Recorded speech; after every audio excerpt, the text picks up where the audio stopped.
Oraindik ez da zehaztu erkidego bakoitzak zenbateraino igo ahal izango duen. Eta Erantzun, albiste ona izateaz gain, salbuespena ere bada aeronautika alorrak Euskadin lortu duen marka. Industria aeronautikoaren alorrean izandako eskaera aprobetxatu eta Euskadiko enpresek gora egin dute bai, fakturazioan eta baita lanpostuetan ere. Iaz Euskadin 200 lanpostu sortu zituzten. Deigarria da gainera, alor honetako enpresa txiki eta ertainek esportazioetan izandako gorakada. 13% gehiago saldu zuten atzerrian.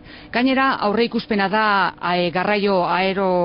aireko garraioak gora egitea eta beraz Euskadi klusterrak ere hazten jarraitzeko asmoa du. Oso baikor agertu dira gaur Egan klusterreko arduradunak 2012ko balantzea egiterakoan. Euskal aeronautikaren fakturazioa iaz 1.500 milioi eurotik gorakoa izan zen, ia 12% hasi zen.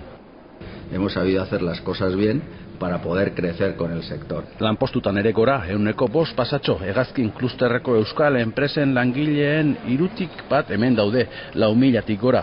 Esportazioa ia 19% handitu da, Erresuma Batua, Alemania, Estatu Batuak eta Brasil dira bezero nagusiak. Salmentetan lortutako dirua hain handi batean ordea ikerketa, garapen eta berrikuntzara bideratu behar izan da, bezero eta proiektu berriei erantzuteko eta hain negozio lehiakurra izanik guztion laguntza eskatzen du Eganek, erakundeena, baina baita sindikatuena ere.